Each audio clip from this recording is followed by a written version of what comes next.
seller they want to like each other, they want to get on, they want the process to be smooth. But the reality is, you do have to get these things on the table.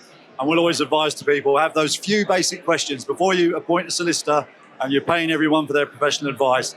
Understand, why are people selling the business? How would they grow the business? And just make sure their answers are congruent, they make sense.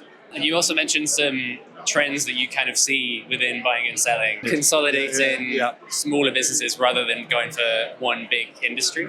Yeah, absolutely. So there's people always on the lookout for where the next opportunity lies.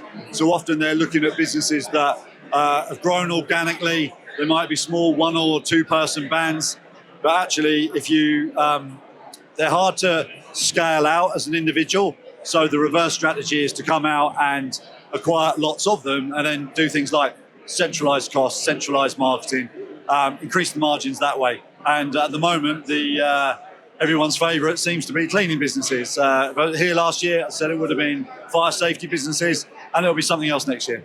Okay, that is interesting, yeah. You also touched a little bit upon the kind of shifting generational wealth and how that's impacting business buying and selling. I think that's really interesting, especially with all the budget changes that have happened in the UK in the last few weeks as well.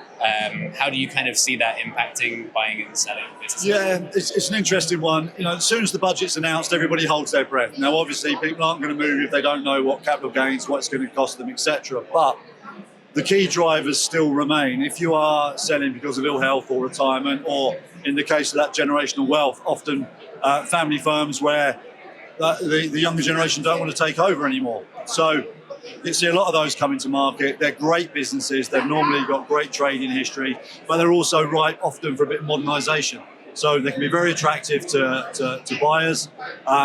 They're not in a rush to sell, so they might be more flexible on the type of deal that they would attract. And say it's all the baby boomers, So there's a lot of baby boomers that have done very, very well for themselves, and now's the time for them to go off and enjoy their spoils. Yeah, definitely.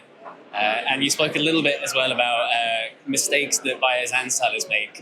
I thought an interesting mistake that you said buyers make often is not investing enough in the legal representation and kind of rushing things a bit on that front. Yeah, well, look, both sides do it. You go along, you say, look, this is what I'm buying, you get a quote for it.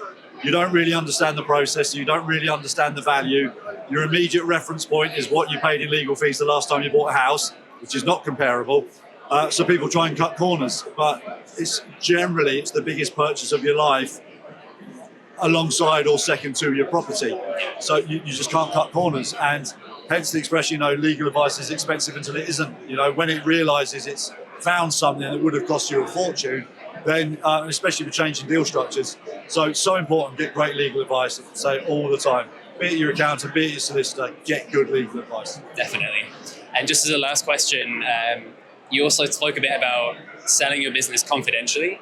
I wondered if you have any kind of tips for how you can sell a business confidentially and how to get around some of the awkward situations that can arise. Yeah, good question. So one, you need to be working with somebody who can sell a business confidentially and has done it before and has got experience. So in our case, we know that the copy we write for your listing needs to have the right balance between being attractive but not identifying who you are.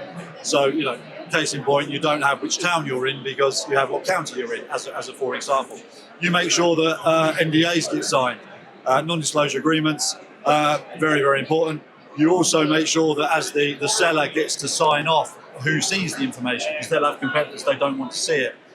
And the other thing is, most importantly, is you make sure that the seller understands they are the people most likely to give away the fact that they are selling their business, because they're having a chat in the office one evening, they think everyone's gone home, and Johnny's under his desk fixing his computer, and up he pops and he's heard everything. So, it's well worth having a good chat with your broker or advisor beforehand about what's involved. Amazing. Yeah, thanks so much for sharing some insight with us, Mark. You're more than welcome. Thanks for your time. It's been brilliant. Yeah, I hope you enjoy the rest of the show. Thank you. I did.